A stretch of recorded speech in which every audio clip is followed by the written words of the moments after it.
The hotel ballroom glittered with Christmas lights, their reflections dancing across champagne glasses and designer dresses. James Wilson stood alone by the punch bowl, checking his phone for the 7th time. 45 minutes late. The words burned in his mind as he accepted what he already knew. Melissa wasn't coming. At 36, being stood up on Christmas Eve felt like a special kind of humiliation. Around him, colleagues from Monarch Publishing laughed and clinked glasses, their joy amplifying his isolation. He'd arranged childcare for 7-year-old Emma, worn his best suit, and convinced himself that maybe this time would be different. He was always wrong. Wilson, the voice sliced through a spiral. James straightened instinctively, recognizing commanding tone before he turned.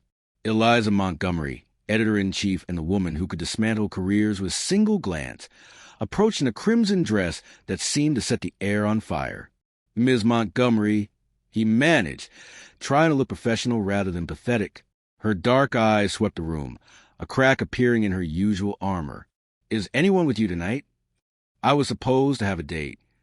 The words tasted bitter. But things change. Something flickered across her face. Recognition. Sympathy.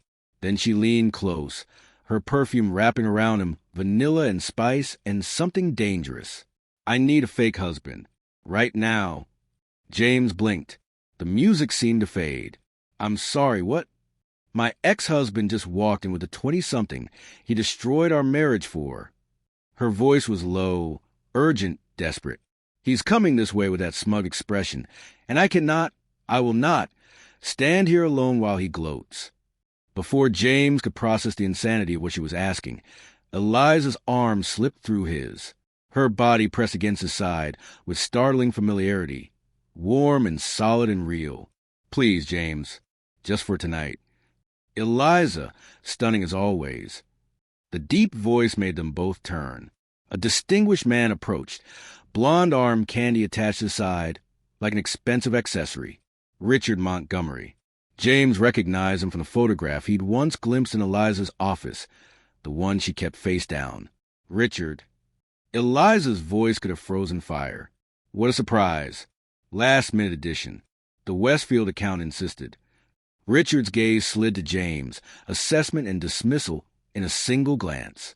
"And who's this?" Eliza's fingers tightened on James's arm. "This is James Wilson, my husband." The word hung in the air like a grenade. Richard's eyebrows climbed. "Husband?" That was remarkably fast. Unlike some relationships built on midlife crisis and desperation, James heard himself say, his arm sliding around Eliza's waist, "When you know, you know." The blonde stiffened. Eliza's breath caught, surprise flickering in her eyes before something else took its place. Something that looked almost like admiration. "James is our senior fiction editor," Eliza continued, her voice smooth as silk. "We kept things quiet at work. Professional boundaries. Of course." Richard's smile could have cut glass. "This is Amber, my fiancée." The diamond on Amber's finger was obscene, a monument to insecurity. "Lovely to meet you both," James said. "If you'll excuse us, I promised my wife a dance." He guided Eliza toward the dance floor before Richard could respond, before the fantasy could shatter, before reality could remind him he was nobody's husband and certainly not hers. The jazz quartet played something slow and melancholy. James took Eliza in his arms, and she fit there like she'd been designed for the space. "Thank you," she whispered. "That was perfect. You rescued me from standing alone after being stood up," James replied. "I should be thanking you." Her eyes searched his face. "Their loss is my gain." They swayed together, the room fading until there was only the music and the warmth of her hand in his, and the dangerous thought that maybe, just maybe, this didn't have to be pretend. "So," James ventured, "how long have we been married?" A smile curved her lips, transforming her face. 8 months.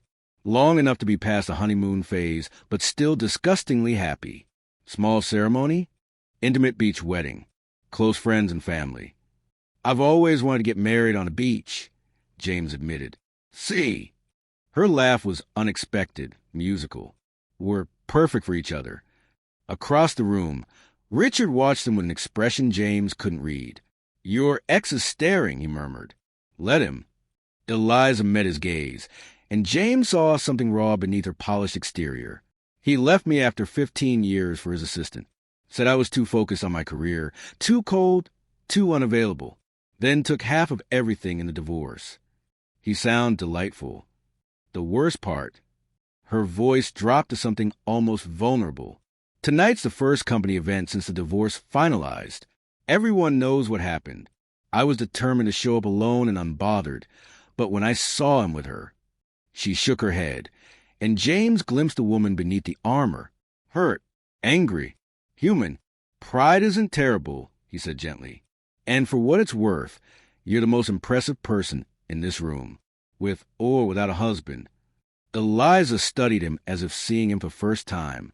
"You're not what I expected, Wilson. What did you expect? You're so quiet in meetings. So by the book. I thought maybe you were boring." "I probably am," James laughed. "Single dad. Works too much. Reads manuscripts on Friday nights." "You have a child?" "Emma. She's 7. Smartest kid you'll ever meet." "I didn't know that about you." "There's a lot we don't know about each other," James pointed out. "You're my boss, not my friend." Something crossed her face. Disappointment, maybe. Fair enough.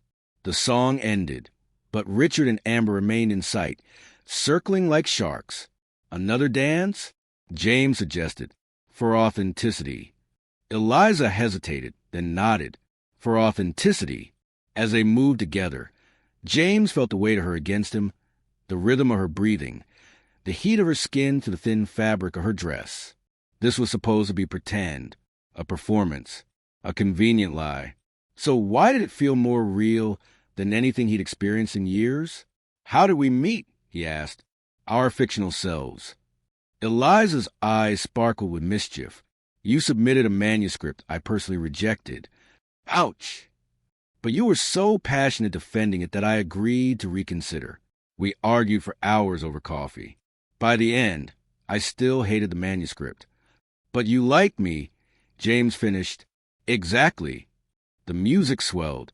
Richard's laughter echoed from across the room.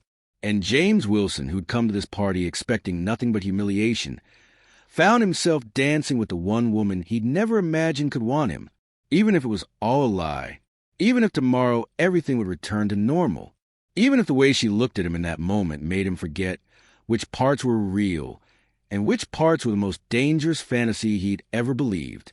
Eliza's phone buzzed in her clutch. She pulled back slightly, checking the screen. Her face went pale. "What is it?" James asked. She looked up at him, and in her eyes he saw fear, real and visceral. "My daughter," she whispered. "I have a daughter. She's at the hospital." The hospital hallway smelled of antiseptic and fear. Fluorescent lights buzzed overhead, casting everything in harsh, clinical white. James kept pace beside Eliza as she moved through the corridors with military precision, her heels clicking against linoleum like a countdown. "Sophie, 16, Eliza said, her voice stripped of its usual command. She was at a party. They said something about alcohol poisoning. James had driven without question, without hesitation, the fantasy of their fake marriage dissolving the moment he'd seen real terror in her eyes. Now, watching her unravel with each step closer to the emergency room, he saw a different woman entirely. Not his boss. Not the ice queen of Monarch Publishing. A mother, terrified and human and breaking. Ms. Montgomery? A doctor emerged from behind curtain dividers, clipboard in hand. "How is she?" Eliza's fingers clutched her purse, so tight her knuckles went white.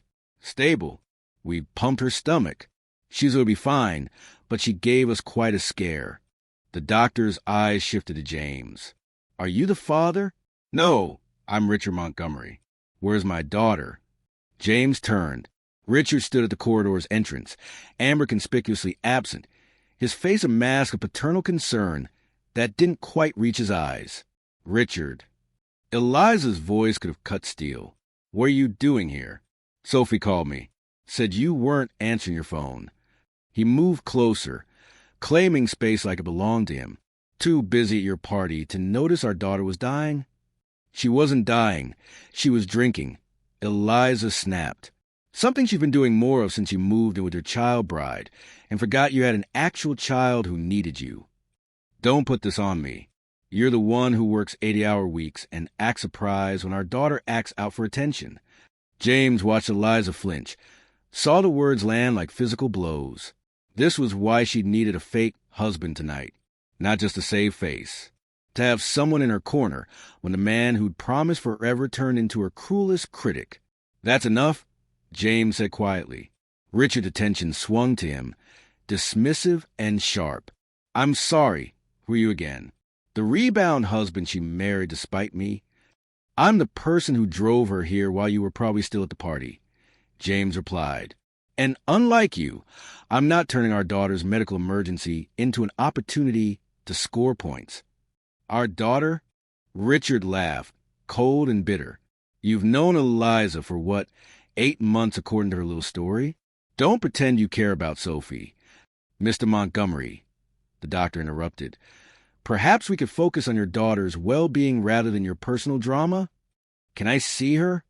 Eliza asked, her voice smaller than James had ever heard it. Room 3. But keep it calm. She's been through enough tonight. Eliza moved toward the room, then paused, looking back at James. Will you come with me? Richard scoffed. You can't be serious. He's a stranger. He's more of a partner than you've been in years, Eliza said, and there was no performance in her words now, only exhausted truth. Inside room 3, a teenage girl lay in a hospital bed, for her arm mascara streaked down her face. She looked fragile and young, and nothing like the polished woman who'd raised her. Mom, Sophie whispered and started crying. Eliza was at her side instantly, smoothing hair back from her daughter's forehead. Her professional armor shattered completely. I'm here, baby. I'm here. James stayed by the door, feeling like an intruder in this intimate moment of pain. But Sophie's eyes found his, curious despite her tears. Is that him? Your new husband? Eliza froze. James watched her face, saw the calculation in the fear and the impossible choice she was facing. Continue to lie to her daughter, or admit the truth and explain why she needed to fake a marriage in the first place. Sophie, this is James Wilson, Eliza said carefully. He's a friend. Dad said you got married to make him jealous. Sophie's voice was rough, damaged. He said you're pathetic. The words hung in the air like poison. Your father says a lot of things, Eliza replied, her hand never leaving her daughter's. Most of them are designed to hurt me, and none of them are your burden to carry. Is it true? Sophie pressed. Did you marry someone just to prove you're over him? James stepped forward before he could think better of it. Your mom didn't marry anyone. We're not married, Sophie. We were pretending tonight, because sometimes adults do stupid things when they're hurt and scared and try not to fall apart in front of people who want to see them fail.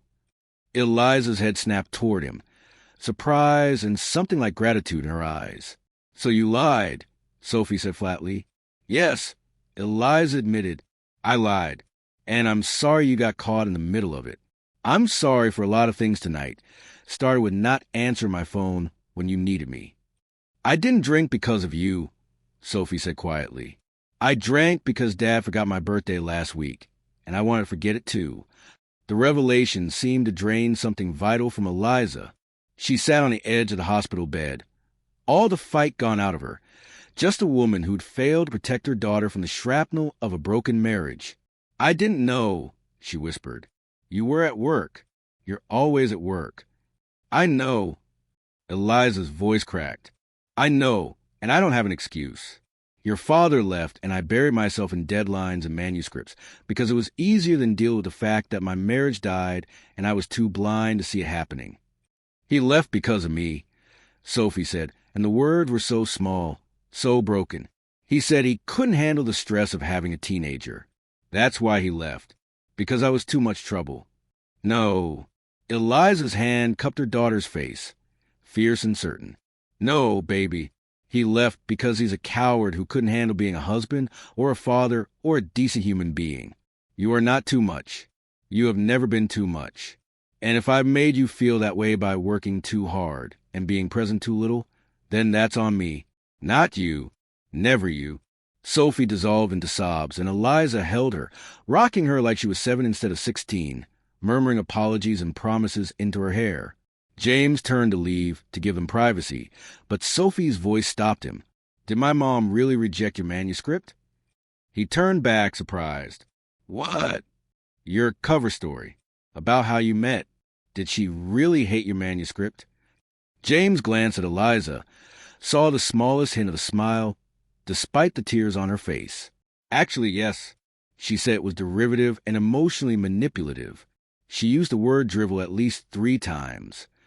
It was drivel, Eliza confirmed. And yet here we are, James said softly. Here we are, Eliza echoed. The moment stretched between them, fragile and real, and nothing like a performance they'd given on the dance floor.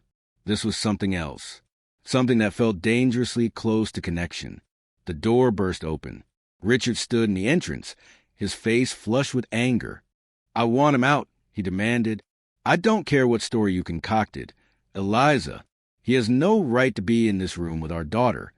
Actually, Sophie said, her voice stronger now, I want him to stay. He's the only person tonight who didn't lie to me or make me feel like I was the problem. Richard's face darkened. You don't know what you're saying. You're confused and traumatized and... I'm 16, Sophie interrupted. Not stupid. Get out, Dad. You don't get to show up here and pretend you care after you forgot my birthday. I didn't forget. You did. And when I called you crying about it, you said you were busy with Amber's family and you'd make it up to me later. That was 8 days ago. I'm still waiting. Richard had no response to that. He looked at Eliza, at James, at his daughter, and whatever he saw there made him step back. This isn't over, he said to Eliza. It's been over for 3 years, Richard. You just refused to sign the papers until you found someone younger and prettier to replace me. He left without another word. The air in the room seemed to lighten, as if his absence removed a physical weight. Mom, Sophie said quietly, are you really not married to James? Really not. Do you want to be? Eliza laughed, surprised and embarrassed. Sophie, he seems nice. And he looks at you like you're not terrifying, which is kind of a miracle. James felt heat climb up his neck. Eliza met his eyes across the hospital room, and in that look he saw everything they weren't saying. He is nice, Eliza admitted, but that doesn't mean... Her phone rang. She glanced at the screen and her expression shifted from soft to sharp in an instant. I have to take this, she said, stepping into the hallway. Sophie looked at James. My mom doesn't let anything interrupt when she's with me. Whatever that call is, it's important. Through the window, James watched Eliza's face change as she listened, saw the color drain from her skin, saw her hand grip the wall for support. When she came back into the room, she looked like she'd been hit. What is it? James asked. Eliza's eyes were distant, shocked. That was our legal department. Richard filed an emergency custody motion an hour ago. He's claiming I'm an unfit mother. Sophie sat up in bed. For pulling. What? He's using tonight as evidence. Says I was too busy to party to care for you, that I'm prioritizing my career over your well-being, that I fabricated a marriage to manipulate him. Eliza's voice was hollow, mechanical. He's taking me to court, and he's going to use every mistake I've made against me. Can he do that? Sophie's voice rose with panic. Can he take me away from you? I won't let that happen, Eliza said, but James heard the fear underneath. He thought about Emma at home with his mother, about what he would do if someone tried to take her from him, and he made a decision that he knew would change everything. Then we stopped pretending. James said. Eliza looked at him, confused. What? We make it real. The marriage. If Richard wants to use your single status against you, we take that weapon away. We get married. For real this time. The words fell into silence, impossible and insane, and the only solution he could see. You can't be serious, Eliza whispered. I've never been more serious about anything. James stepped closer. You need a husband to fight this custody battle.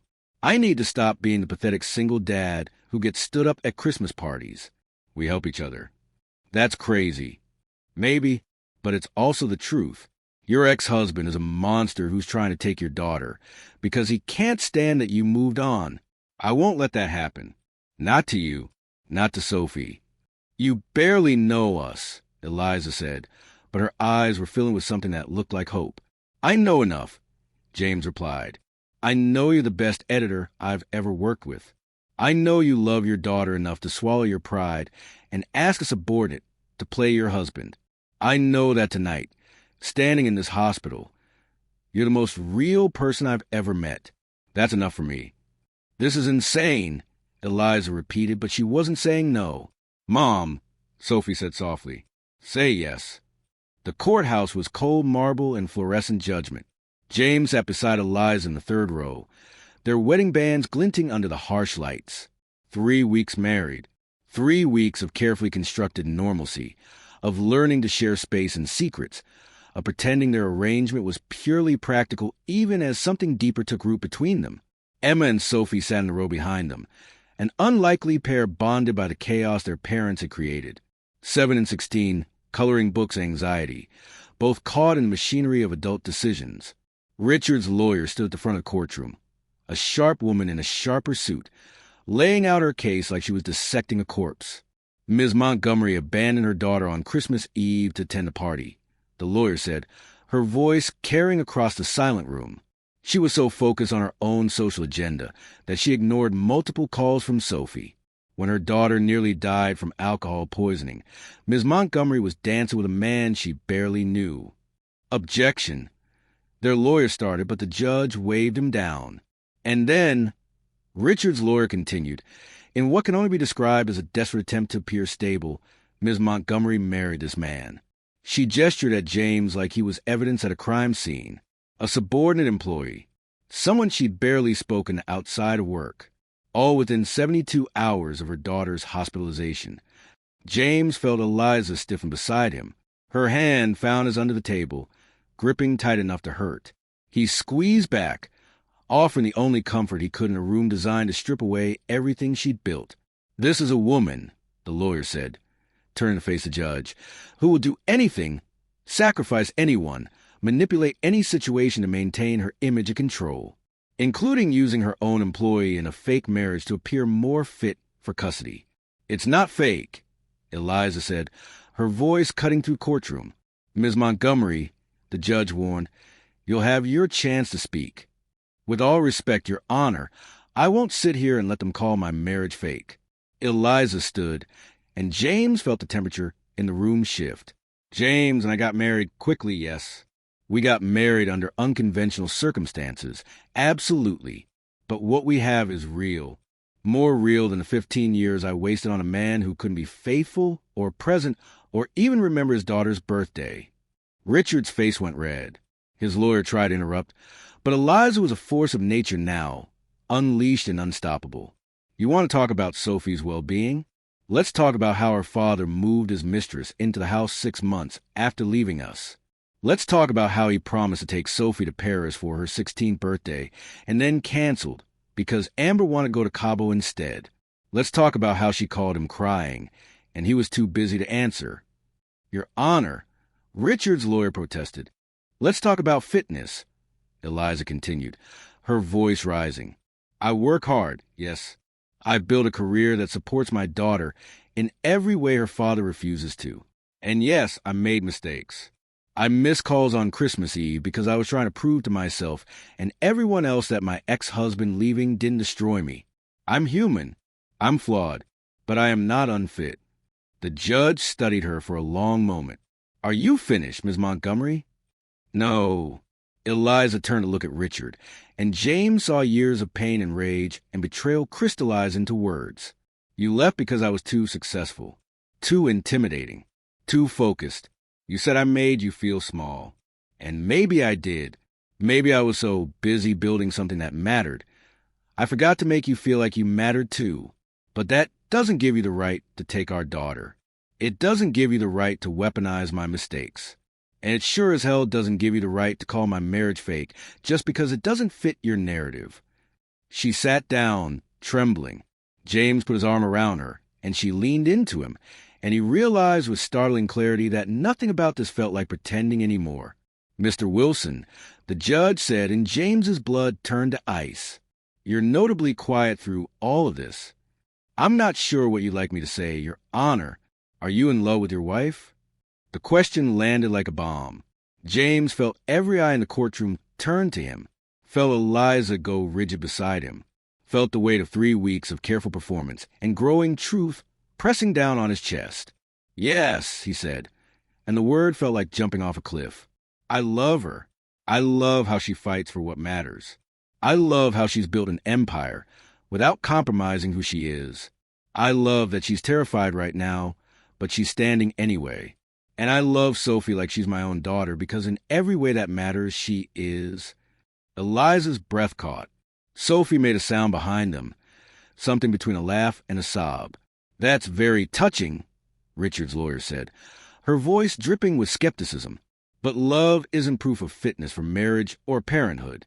We have evidence that this marriage is a sham." "What evidence?" their lawyer demanded. "A sworn statement from Ms. Montgomery's assistant." The woman produced a document, waving it like a trophy.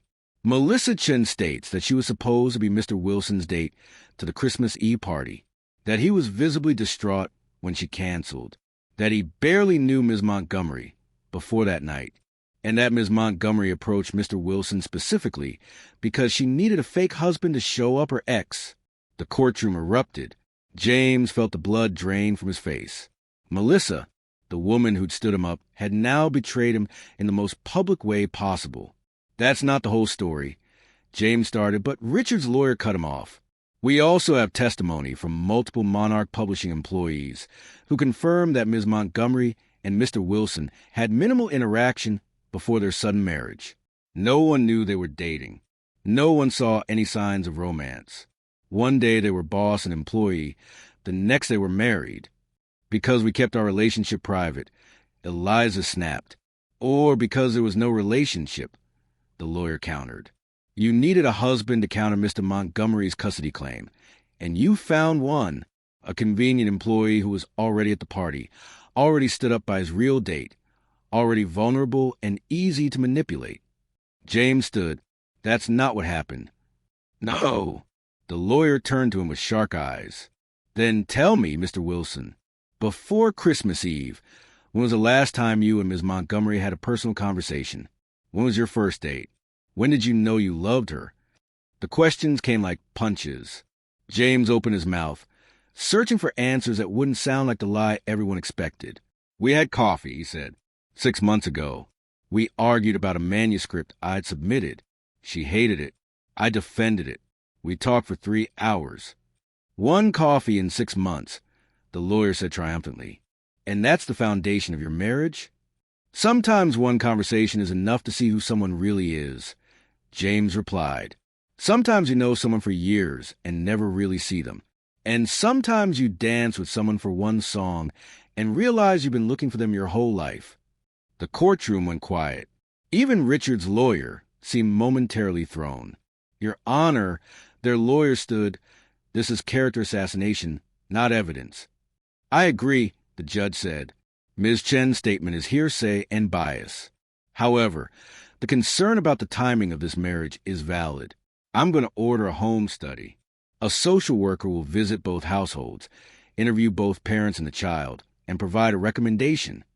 "Your Honor," Richard's lawyer protested, "we're asking for emergency custody based on Ms. Montgomery's demonstrated instability." "Denied," the judge said firmly. "Current custody arrangements will remain in place pending the home study." Court adjourned. The gavel fell. James felt Eliza sag against him, relief and exhaustion making her suddenly smaller. "We won," she whispered. "We survived," James corrected. "There's a difference." Outside the courthouse, winter sun cutting through bare trees. Sophie threw her arms around James's neck. "Thank you," she said against his shoulder. "Thank you for what you said in there." Emma tugged on his sleeve, her 7-year-old face serious. "Daddy, are you really married to Sophie's mom?" James knelt down to her level. "Yes, sweetheart, I am." Do you love her? He looked up at Eliza, saw her watching him with eyes that held too many questions, and told his daughter the truth that terrified him. Yes, I do. Emma considered this. Okay, she can be my other mom then. But I get to be flower girl if you do a real wedding. The adults laughed, tension breaking like a fever. But James saw something flicker across Eliza's face. Something that looked like guilt. James, can we talk? She said quietly. Alone. They left the girls with their lawyer, walked to a small park across from the courthouse. Snow crunched under their feet. Eliza's breath came out in clouds. You said you loved me, she began, not looking at him. In the courtroom. Did you mean it? James's heart hammered. Yes. When? When did it happen? I don't know. Maybe that first dance. Maybe in the hospital when you held Sophie and let yourself be human. Maybe yesterday morning when you made pancakes for Emma and didn't even realize you were singing. I don't know when. I just know it's true. Eliza turned to face him, and he saw tears on her cheeks. I can't give this back to you. The words were a knife. What? I can't love you, James. I'm not capable of it anymore. Richard took that part of me when he left, and I buried what was left under deadlines and depositions and survival. I like you. I respect you. I'm grateful for what you've done. But love... She shook her head. I don't have that to give. James felt something crack inside his chest. Then why did you marry me? Because I was desperate. Because I needed help. Because you offered, and I took it without thinking about what it would cost you. She wiped her eyes angrily. I'm using you, James. Just like Richard's lawyer said. Just like everyone thinks. And I'm going to keep using you because I need this marriage to win custody. But I can't pretend I'll ever be what you deserve. What if I don't care? James asked, hating the desperation in his voice. You should care. You have Emma to think about. You shouldn't tie yourself to someone who can't love you back. That's not fair to either of you. Life isn't fair, James said. Fair was not getting stood up on Christmas Eve. Fair was not having to play fake husband for a woman who terrified me. Fair was not falling in love with someone who's telling me she can't love me back. But here we are, Eliza. Here we are. She met his eyes, and he saw the war inside her, saw the want and the fear and the impossibility of what they'd built. I'm sorry, she whispered. Don't be sorry, James said. Just don't lie to me. If this is business, say it's business. If this is survival, say it's survival. But don't stand there and tell me what you feel, or don't feel for me when you're too scared to even let yourself find out. He turned and walked away, leaving her standing in the snow, and didn't look back even when he heard her call his name. At home that night, Emma already asleep, James sat in the dark kitchen, his wedding ring feeling like a shackle. His phone buzzed. A message from Richard Montgomery. She's using you, Wilson. Always has been. But I'll let you in on a secret. That custody fight, it's not about Sophie. It's about destroying Eliza. And you're helping me do it. Thanks for that. James stared at the message, cold realization washing over him. Richard never wanted custody. He wanted Eliza to marry someone out of desperation, to tie herself to someone quickly and obviously, to give him ammunition. And James had walked right into it. His phone buzzed again. This time, a photo, Richard and Melissa, sitting together at a coffee shop, her hand on his arm, the woman who'd stood James up, the woman who'd given that statement to Richard's lawyer. The caption read, "People will do anything for the right price. Even set up a stranger to save a friend's ex-husband from an alimony payment he doesn't want to make." James felt the room spin. Melissa hadn't randomly stood him up. She'd been paid to leave him alone and vulnerable at that party. Paid to make sure he was desperate enough to say yes when Eliza asked for help. This wasn't chance. This wasn't fate. This was orchestration. And James had been the perfect pawn. The front door opened. Eliza walked in, snow still dusting her shoulders. "We need to talk," she said. James held up his phone, showed her the messages, watched her face go pale. "Did you know?" he asked quietly. "Did you know Melissa was paid to stand me up?" "No," Eliza breathed.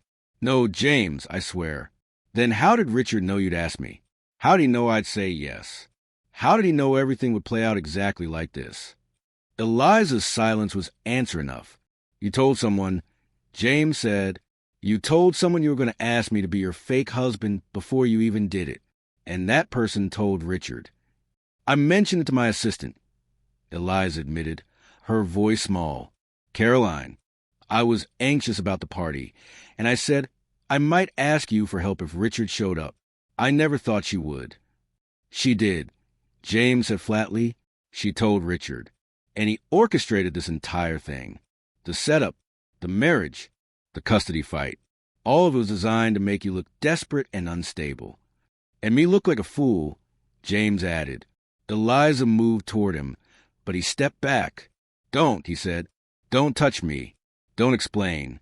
Don't apologize. We walked into a trap. Eliza, both of us. The question is, what do we do now?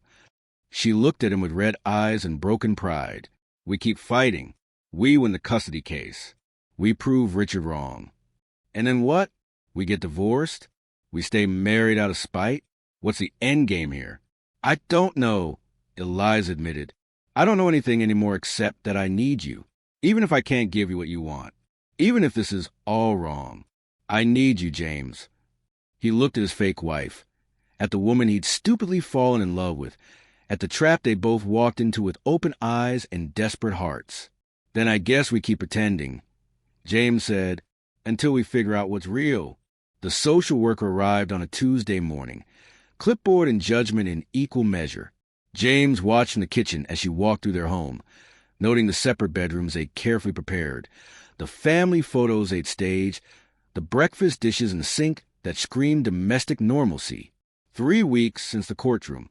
3 weeks of sleeping in different rooms and pretending at dinner and dying slowly from the weight of everything unsaid between them. This is a beautiful home, the social worker said, her name tag reading Patricia Moore. Mid-50s, kind eyes, the sort of person who'd seen every variation of broken family and learned to spot the cracks. Thank you, Eliza replied, her professional mask firmly in place. We wanted the girls to have stability after the divorce. Patricia glanced at Sophie and Emma, who sat together at the dining table working on homework. An unlikely sisterhood born from chaos, but genuine in ways James knew Patricia could see. And how long have you two been together? Patricia asked, settling onto the couch with her notes. 6 months before we married. James said, the lie's smooth now. We kept it quiet because of the professional relationship. And the quick marriage? That's raised some concerns. Eliza's hand found James's, not for show this time, but for survival. My daughter nearly died. I looked at her in that hospital bed and realized I'd been living half a life, waiting for permission to be happy again. James wasn't sudden. He was inevitable. I was just too scared to see it.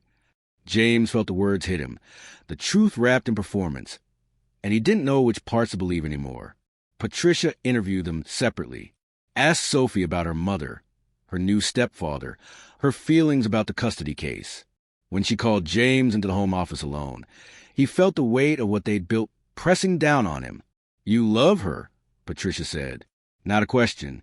Yes. And she loves you? James hesitated too long. Patricia's expression shifted, sympathy coloring her professional distance.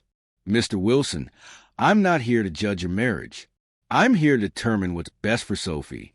But I need you to be honest with me. Is this relationship real? Define real, James said quietly. We're legally married. We live together. We parent our daughters together. We wake up every morning and choose this, even when it's hard, even when it hurts. If that's not real, what is? Love, Patricia said simply. Does your wife love you? James looked out the window, saw Eliza in the garden with the girls, laughing at something Sophie said. Saw the woman he'd bound himself to, the woman who'd told him she couldn't love him back, the woman he'd sacrificed everything for anyway. I think she's learning how, he said, and I think she's terrified of it. Patricia made a note. And you're willing to wait for her to figure out? I have a 7-year-old daughter who's thriving in this arrangement. I have a wife who's brilliant and broken and trying her best. I have a stepdaughter who calls me when she has nightmares. What am I waiting for? This is my life now. This is what real looks like. Even if she never loved you back? James met Patricia's eyes. Even then, after Patricia left, after the girls went to bed, James found Eliza on the back porch, wrapped in a blanket against the February cold. "How did it go?" she asked. I told her the truth. Eliza's head snapped up. "What?" "Not all of it," James clarified, sitting beside her. "But enough. I told her you're learning to love me. I told her I'm willing to wait." "James," her voice cracked, "you can't wait for something that might never come. I can wait for anything I want to wait for. That's the beauty of free will. Eliza, you don't get to tell me what I should or shouldn't feel." She was quiet for a long moment. "Richard called me today." James felt ice in his veins. What did he want? To gloat, to tell me he's going to win, to say that even if I get custody, he's going to make my life hell with appeals and motions and legal fees until I'm buried. She laughed bitterly. He doesn't want Sophie. He just wants to destroy me. And he's using my own desperation to do it. Then we give him something else. James said, "What do you mean? He wants to destroy you? He wants to prove you're unstable?" We take that weapon away. We stop reacting. We stop fighting on his terms. We just live our lives, raise our daughters, and let him exhaust himself trying to tear down something he can't touch. That's easy to say. "It's the only thing we can do," James replied. "We can't control Richard. We can't control what Patricia recommends or what the judge decides. But we can control this." He gestured between them. "Whatever this is, Eliza, we can make it real or we can let it die. But we have to choose. What if I choose wrong? What if you choose right?" She looked at him, moonlight catching the tears on her face. "I'm so tired, James. I'm tired of fighting. I'm tired of pretending. I'm tired of being strong." "Then stop," he said gently. "Stop fighting. Stop pretending. Just be tired. I'll be strong enough for both of us." Something broke in her expression. She leaned into him, and James wrapped his arms around her, and they sat in the cold dark, two broken people holding each other together. "What did you see in me?" she whispered. "That night at the party. Why did you say yes?" "Because you were the first person in years who looked at me and saw someone worth asking for help. Because you were terrified and real and more beautiful in your desperation than anyone I'd ever met. Because I was tired of being invisible." "You're not invisible," Eliza said. "You've never been invisible. I just didn't know how to see you until I was drowning, and you were the only one offering a hand." "And now?" James asked, "Do you see me now?" She pulled back, looked him in the eyes. "I see everything, and it terrifies me." "Good," James said. "Be terrified. Be messy. Be human. Just don't shut me out, because you're afraid of what we might become." Eliza kissed him then, not the careful, performative kisses they'd share for witnesses, but something raw and desperate and real. When she pulled away, she was crying. "I'm falling in love with you," she said, the words torn from someplace deep. "And I hate it. I hate that you make me feel this much. I hate that I need you. I hate that I'm terrified every single day that you're going to realize this was a mistake and leave." "I'm not leaving," James said firmly. "I'm not Richard. I'm not going to wake up one day and decide you're too much. You're not too much. Eliza, you're exactly enough. What if I hurt you?" "You already have," James said honestly, "and I'm still here." She laughed through tears. "That's not exactly romantic. Love isn't romantic. It's choosing someone every day, even when they're difficult. It's showing up when it's inconvenient. It's being willing to be hurt because the alternative is being alone. When did you get so wise? Single fatherhood teaches you things. Like how to love someone even when they push you away. Like how to stay when every instinct says run. Like how to build a family from the broken pieces of what you thought your life would be." Eliza rested her head on his shoulder. "I don't deserve you." "Probably not," James agreed. "But I don't deserve you either. So we're even." They sat in comfortable silence until Eliza's phone rang. She glanced at it, frowned, answered. "Hello? Yes, this is she. What?" When? Her face went white. I understand. I'm on my way. What is it? James asked. Richard's been in an accident. They found cocaine in his system. He's critical. James felt the world tilt. And Amber? Dead on impact. The hospital was a different kind of hell than last time.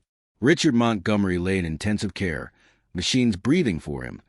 His face a mask of swelling and bandages.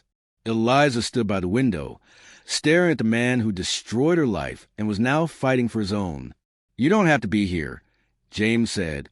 He's Sophie's father. Whatever else he is, he's her father. Sophie arrived an hour later, her face blank with shock. She looked at Richard through the glass, at the man who'd chosen everyone but her, and James saw something in her eyes that looked like grief for a person who'd never existed. Is he going to die? She asked. They don't know, Eliza said, gathering her daughter close. But either way, you don't have to make this okay. You don't have to forgive him. You just have to feel whatever you feel. I feel nothing, Sophie whispered. Is that wrong? No, baby. That's survival. The doctor emerged, tired and grim. Ms. Montgomery, can we speak privately? In the consultation room, the doctor laid out Richard's condition. Severe traumatic brain injury. Multiple organ damage. Even if he survived, he would never be the same. Decisions would need to be made about life support, about medical power of attorney, about the future. He named me as his medical proxy. Eliza said numbly, in the divorce settlement. We never updated it. Then the decision is yours. Eliza looked at James, and he saw the impossible weight settle on her shoulders. Save the man who tried to destroy her, or let him go and spend the rest of her life wondering if she'd been merciful or vindictive. Give him every chance, she said finally. Do everything you can. I won't have his death on my conscience. The doctor nodded and left. Eliza sat down hard, her face in her hands. You made the right choice, James said. Did I? He was taking cocaine while driving his car with his fiancée. He was planning to take my daughter to court and ruin my reputation. He didn't deserve mercy. Maybe not, James agreed. But you do. You deserve to be the kind of person who saves him anyway. She looked up at him, tears streaming. I hate that you're always right. I'm not always right, but I know you, and I know you'd never forgive yourself if you let him die because he hurt you. That's the problem with loving you, Eliza said. You make me want to be better than I am. Good, James said, kneeling in front of her, because you make me want to be braver than I am. And together, maybe we're enough. James. She cupped his face. Whatever happens with Richard, whatever the court decides, whatever Patricia recommends, I want this to be real. I want us to be real. Not for Sophie. Not for the custody case. Just because when I look at you, I see the life I was too scared to ask for. Are you sure? I've never been less sure of anything. But I'm tired being sure. I'm tired of controlling everything. I just want to fall and trust that you'll catch me. I will, James promised. Every single time. They kissed in that sterile consultation room, surrounded by the wreckage of Eliza's past, and James felt the last pieces of the performance fall away. This was real now. Messy and complicated and built on desperation and lies, but real nonetheless. Patricia's recommendation came a week later. Custody remained with Eliza, with James recognized as a stable parental figure. Richard, still in a coma, couldn't contest it. The judge signed the order, without ceremony. They'd won, but James knew better than to call it victory. They'd survived. They'd chosen each other despite everything. They'd built something from the ruins of two broken lives. That night, Emma and Sophie made a blanket fort in the living room, their laughter filling the house with something that felt like hope. James and Eliza watched from the doorway, his arm around her waist, her head on his shoulder. Is this what happy feels like? Eliza whispered. I think so, James replied. I could get used to this. Good, because I'm not going anywhere. She smiled, and in that smile James saw the woman he'd danced with on Christmas Eve, the woman who'd terrified him and broken him and put him back together better than before. I love you, she said, the words no longer a confession but a promise. I know, James replied. I've been waiting for you to catch up. They went to bed that night in the same room for the first time. No performance necessary. No lies required. Just two people who'd found each other in the wreckage and chosen to build something new. But as James drifted off to sleep, Eliza's phone buzzed on the nightstand. A message from the hospital. Richard Montgomery was awake, and he was asking for her. The hospital room smelled of antiseptic and regret. Richard Montgomery sat propped against pillows, the left side of his face still swollen, his hands trembling as he reached for the water cup. 2 weeks out of his coma, and the man who tried to destroy Eliza now looked like a shadow of himself. "Thank you for coming," he said, his voice hoarse from the breathing tube. "I know I have no right to ask." Eliza stood by the door, James beside her like a sentinel. She'd spent the night staring at the ceiling, trying to reconcile the man who'd orchestrated her humiliation with the broken figure in the hospital bed. "You asked to see me," she said coldly. "So here I am. What do you want, Richard?" "To apologize." He looked at James. "To both of you." "Apologies don't undo what you did," James said evenly. "I know." Richard's eyes filled with tears. "The accident gave me a lot of time to think. About who I was, who I became, what I was willing to destroy, because I couldn't handle losing." "You didn't lose me, Richard," Eliza said. "You threw me away. There's a difference." "I threw away everything," he admitted. "My marriage, my daughter's respect, my integrity. I convinced myself you were the villain because it was easier than admitting I was too weak to be your equal." "I never asked you to be my equal," Eliza said, her voice cracking. "I asked you to be my partner, to stand beside me, not behind me or against me, just beside me. I couldn't do it. Every achievement you have felt like a failure for me. Every time you succeeded, I felt smaller. So I found someone who made me feel big again, and I told myself it was your fault." "It was pathetic," Eliza said flatly. "It was," Richard agreed. "And then when you moved on with James, I couldn't stand it. I convinced myself you'd spend the rest of your life regretting me. When I saw you happy, I wanted to burn it all down." "You nearly succeeded," James said. Richard looked at him, really looked at him. "You love her?" "Yes." "And she loves you?" "Yes." Eliza answered before James could. "More than I thought I was capable of after you." Something crossed Richard's face. Grief, maybe, or recognition of what he'd lost. "The custody case," Richard said. "Melissa, Caroline, the whole thing. I paid them both. Caroline to tell me your plans. Melissa to make sure James would be vulnerable enough to say yes when you asked. I orchestrated everything to make you look desperate." "We know," Eliza said. "We figured it out." "And you stayed together anyway?" "We stayed together because of it," James replied. "You can't destroy something that's built on truth, Richard. And the truth is, I fell in love with your ex-wife in the middle of your trap. So thank you, I guess, for being such a colossal failure that you accidentally gave me the best thing in my life." Richard laughed, broken and bitter. "I'm dropping the custody case. All of it. Sophie deserves better than being a pawn in my revenge. She deserves better than a father who forgot her birthday and chose everyone but her," Eliza said. "I know, but maybe when I get out of here, I could try to be that father. Not primary custody. Not even equal. Just visits. A chance to rebuild something with her." Eliza studied him.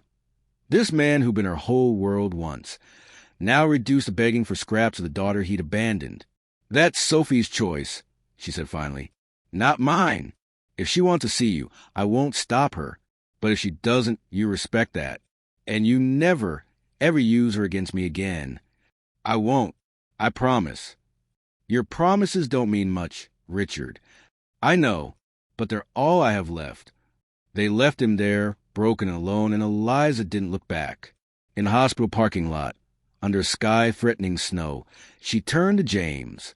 "Is it wrong that I feel nothing for him?" "No," James said. "It's healthy. I spent 15 years loving that man, built a life with him, had a child with him, and now when I look at him, all I feel is relief that he's not my problem anymore. That's called healing, James said gently. It's messy and uncomfortable, and it feels wrong, because we're taught that love should last forever. But sometimes the most loving thing you can do is stop loving someone who hurt you. Eliza leaned against their car, exhausted. When does it stop hurting? I don't know if it does.